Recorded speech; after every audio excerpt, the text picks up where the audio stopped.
Hello, beautiful people, and welcome back to another episode of Trey, the Terrible Collector.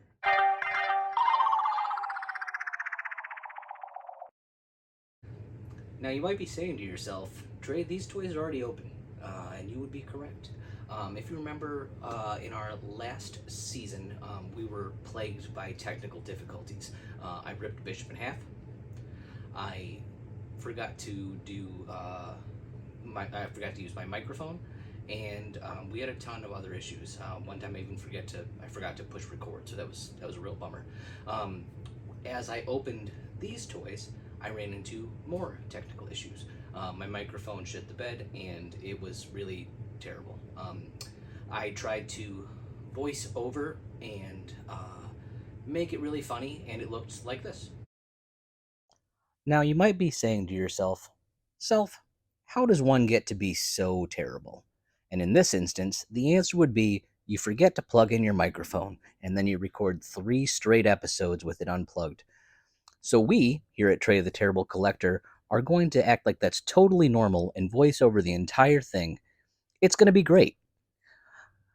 Today we're going to be digging into a brand new series from the Uncanny X-Men Toy Biz toy line. We're going to be checking out a ton of new, really cool figures, and Cyclops too. So that was cool and fun and all, but it was also a major pain in the ass, and it was taking me just way too long.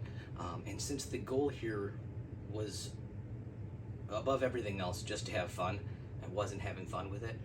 So what we've instead decided to do, I've got all these toys out. I'll switch back to clips of the videos that we've done before. But I figured we could go over some of this series and talk about these because these are actually really cool. If you remember in the last one, we unboxed Bishop and Omega Red and Tusk, and the toys had taken on kind of a different, more vibrant life. This continues that on. And as you can see in front of you, something that's unique about this particular line is there's no Wolverine. As far as I know, this was the only line that didn't have a Wolverine figure in it. It's got some cool classic characters from the cartoon show with like Sabretooth and Cyclops. It's got some real oddball left field characters, Longshot and Ahab. And then it's got two really unique body sculpt characters with the Brood and Professor X. So without further ado, let's get into each and every one of these. Okay, first up we have Sabretooth. On our card back, it will have the characters who appear in this series as well as the one previous. On the back, it says that he comes with a snarl and swipe action. We're going to squeeze his legs together, and it will do something that's actually pretty cool. So as you squeeze his legs, his claws go out like he's making kind of like a swiping gesture, and his mouth opens. That little level of detail is really, really cool.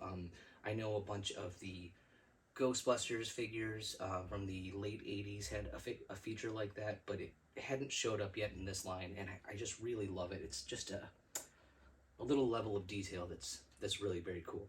Um, this sculpt is pretty much right out of the comics and the cartoon at the time. He's got his big fur situation up on his back and shoulders. Lots of detail in there. Looks really, really nice. The rest of the lines are very clean, with the little jagged kind of stripes on his legs and arms. Um, Something that is kind of a negative about this, his knees and his elbows don't bend, so he's stuck kind of in this one pose. He does look great up on the shelf like this, but it does make play a little disappointing. So there we have Victor Creed, Sabretooth. Next up, we have Scott Summers, Cyclops. So Cyclops had a figure in the first series, and he had his traditional cowl over his head.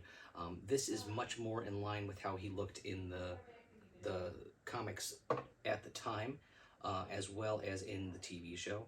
Tons of pouches. A very cool sculpt and figure, despite the fact that it is Cyclops. Um, you're you're missing the moment of initial surprise and excitement that I had, but I'm gonna share it with you. Check this shit out. Bam. Fucking lights up.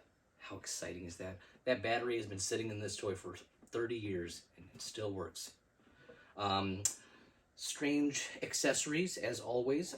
So Cyclops, who shoots massive blasts of concussive force out of his eyes, also comes with a gun, because of course he does.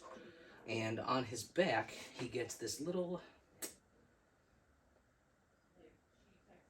I'm not real sure what it is. It says it's got an antenna and a mouthpiece. I guess it's supposed to be like a communications rig, but it is kind of bulky, a little ridiculous. It's got this little antenna here and this little mouthpiece that comes around so he can communicate with the other X-Men. Unfortunately, he is the only one who has one, so he's talking to himself. But cool little detail here, they put a button on the back that extends through, so his light up function still works when his accessories are in play. Awesome. Okay, next we have Ahab. Ahab is a hound master from the future, so he is associated with the Sentinels. He hunted mutants in the future and would enslave other mutants to help him do it.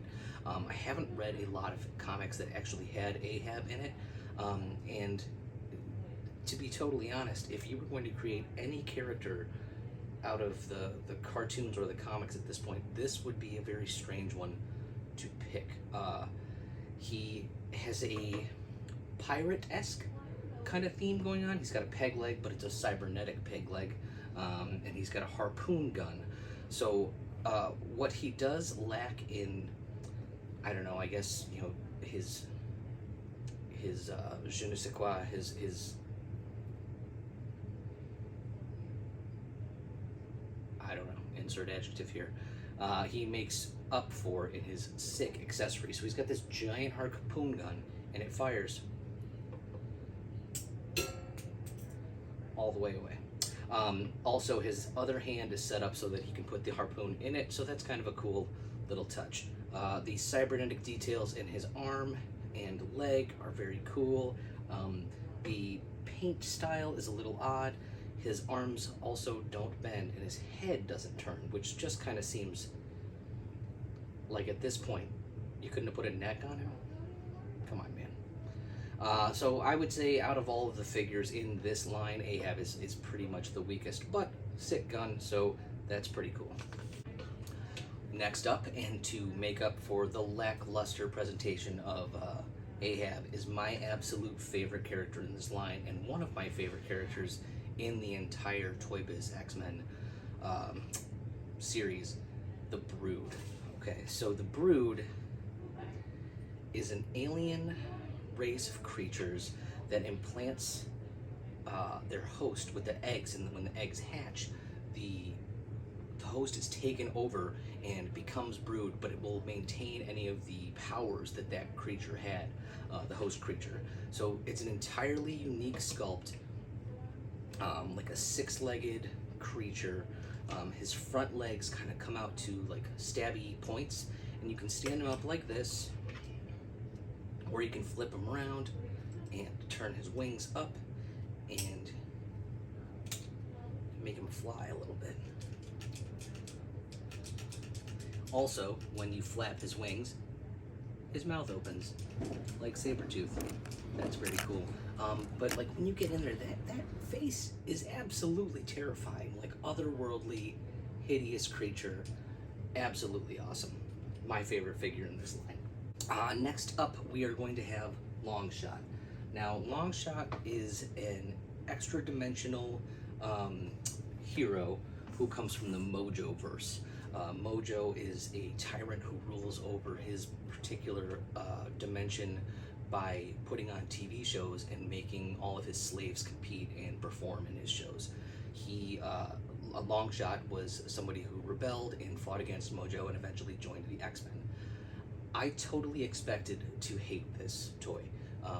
He, from the outside, looked very, very bland, but when I got him open, all of these little details are like a kind of a dark blue that like makes it so he's not all one color. Very, very cool looking. His left arm has a hinge in it so it can move, and if you look, it's very comic accurate. He only has 3 fingers and a thumb on that hand. The bandolier is a nice touch where he would normally hold his throwing knives. His right arm does not bend, but that's because he's got kind of this function where he throws the knife back at me. Not exactly how that's supposed to go. His head sculpt is pretty goofy. He's got a mullet, and the eyes just look, I don't know, like not a whole lot of attention was put into his face, but the body sculpt is all very, very cool. Like many of the long-haired figures, his head does not move, but because he's got so much other articulation, it really doesn't take away from him. I expected this to be my least favorite, and honestly, he looks pretty cool. Last up, we have Professor X, the founder and leader of the X-Men, the most powerful mutant mind on the planet. Very cartoon accurate in his portrayal here. He's got the Shi'ar inspired hover chair instead of his regular wheelchair. It looks absolutely great. He pivots at the waist, so there's a little bit of articulation that they really didn't need to add in there, but it's a nice touch. The special feature on this is absolutely awesome. So his little computer panels open up, so he's got a little computer situation, and then he's also got, just in case he needs to defend himself and for some reason can't use his mental powers, tiny hidden pistols. So you start a fight with Professor X, get capped. Fantastic. Really love this. Like, just a beautiful figure. The face details are like really spot on. They clearly took their time with this one. This one's very awesome. So there you have it. Series 4, I believe this is all done in one day, because honestly, fixing all the rest of those videos was going to be a nightmare. Thank you so much for staying tuned, despite the fact that we're really jacking a lot of these up. I swear we're going to start doing a better job. Maybe we'll just stay terrible. But remember to like and subscribe, and tell your friends. We certainly appreciate every new subscriber that we get. And until next time, y'all have been wonderful, and I have been terrible. I'll see you again soon.